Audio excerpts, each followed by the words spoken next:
The British Prime Minister, Sir Keir Starmer, finds himself at the centre of an international storm, accused of failing to address the UK's dark past while trying to manage a crumbling political landscape at home. Just ahead of his high-profile visit to Samoa for the Commonwealth Heads of Government meeting, CHOGM, Starmer has sparked outrage by rejecting growing calls for reparations over the UK's involvement in the transatlantic slave trade. What should have been a smooth diplomatic trip is quickly becoming a nightmare for Starmer, as Commonwealth leaders from the Caribbean and Africa line up to challenge his refusal to acknowledge the need for reparative justice. Far from being a private dispute, the controversy is now a global scandal, with accusations flying that Starmer is not only alienating key Commonwealth partners, but also failing to manage the rising political tensions within his own party. Senior Labour MPs, including former Shadow Chancellor John McDonnell, have openly criticised Starmer's position, leading to questions about whether the Labour leader has what it takes to lead the country. But before we dive into the details of this explosive issue, don't forget to hit that like button and subscribe to our channel for more updates on this breaking story. You won't want to miss what's coming next, as Keir Starmer faces what could be the biggest challenge of his political career. The row over reparations comes at a time when Starmer's government is already under immense pressure. Commonwealth leaders, particularly those from Caribbean nations, are pushing hard for the UK to formally recognise and compensate for its role in the slave trade. This issue, long simmering beneath the surface, has now boiled over as the Commonwealth summit approaches. A draft document circulating among Commonwealth leaders has revealed their intention to push forward with a discussion on reparative justice, despite Starmer's clear reluctance. The document reads, "Heads, noting calls for discussions on reparatory justice with regard to the transatlantic trade in enslaved Africans and chattel enslavement, agreed that the time has come for a meaningful, truthful, and respectful conversation towards forging a common future based on equity." While Starmer has attempted to shift the focus toward present-day challenges such as climate change, Commonwealth leaders are not backing down. Fred Mitchell, the Foreign Affairs Minister of the Bahamas, has been one of the most vocal proponents of reparations, stating, "It's only a matter of time before his position changes. I am confident of it." The Prime Minister's refusal to engage with reparations has drawn fierce criticism, not just from the Commonwealth, but also from within his own party. McDonnell lambasted Starmer's position, stating, "The argument Keir Starmer is putting forward fails to understand that addressing the past is not a distraction, but is essential to dealing with the future." These internal divisions have placed Starmer in an increasingly precarious position. As the Labour leader digs in his heels, many are questioning whether he can continue to lead the party through such contentious times, especially when it comes to an issue as emotionally charged and politically sensitive as reparations. As if the situation weren't bad enough, Nigel Farage has now entered the fray, capitalising on Starmer's troubles. In a scathing interview with GB News, Farage lambasted the Prime Minister for his reckless leadership and accused him of alienating key allies. "Keir Starmer is losing the plot," Farage thundered. "Here we are, with the Commonwealth leaders basically staging a rebellion against him, and instead of dealing with the issue head-on, he's running scared. This is what weak leadership looks like."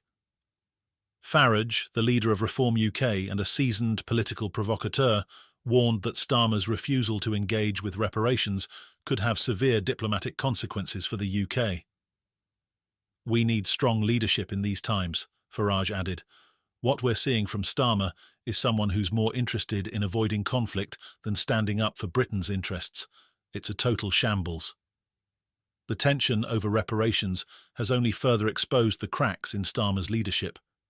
His inability to reconcile the demands of the Commonwealth with his desire to keep the focus on present-day issues like climate change has left him vulnerable to attacks from both the right and the left. For a Labour leader who came to power promising to unify the country, Starmer now appears increasingly isolated, unable to satisfy either side of this growing divide. The reparations row has also ignited a fierce debate within Labour's own ranks, with several high-profile MPs expressing their dissatisfaction with Starmer's stance.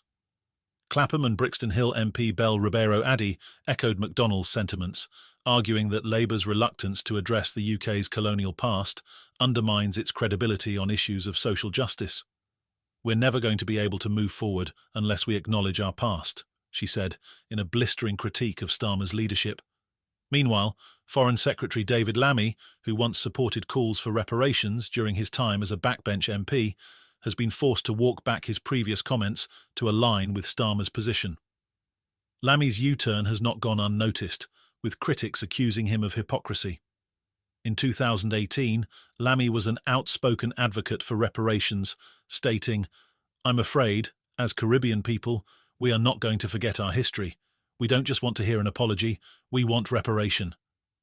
Now, Lammy finds himself in the awkward position of defending a government stance that many feel contradicts his own values.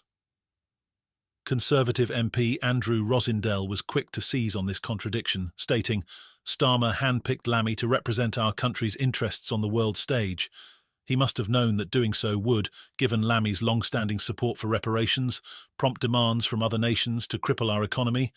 Starmer needs to decide, does he represent the UK's interests on the world stage or not?" Amid this swirling controversy, rumours are circulating that Starmer may be forced to soften his stance on reparations. A Whitehall source has suggested that Starmer could sign up to a Commonwealth communiqué that references reparations, though this would not necessarily signal a change in policy. Such a move, however, could be seen as a concession to the mounting pressure from Commonwealth leaders, which would likely anger his critics at home. Starmer has previously made it clear that he wants to focus on future challenges rather than revisiting the past.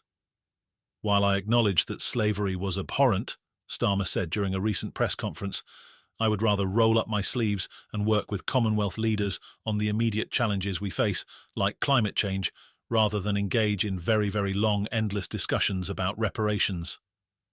Despite Starmer's insistence that the focus should be on the future, many argue that the issue of reparations is not one that can be easily dismissed.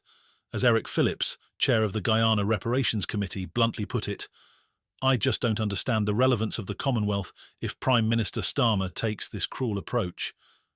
With academics estimating that the UK could owe anywhere between £206 billion and £19 trillion in reparations, the financial and political stakes are high, and with Starmer now facing criticism from all sides, the pressure is mounting for the Labour leader to change course. The Commonwealth Summit will likely be a pivotal moment in Starmer's leadership. With growing unrest both within his party and from international leaders, Starmer will need to navigate this crisis carefully if he hopes to maintain his credibility on the world stage. The question now is whether he will stand firm or bend to the will of the Commonwealth leaders pushing for reparative justice. As we continue to follow this developing story, what do you think? Has Keir Starmer mishandled the reparations debate, or is he right to focus on the future rather than the past? Could this controversy cost him his leadership? Let us know your thoughts in the comments below. Don't forget to like, subscribe, and hit that notification bell to stay updated on all the latest political developments. Starmer in hot water.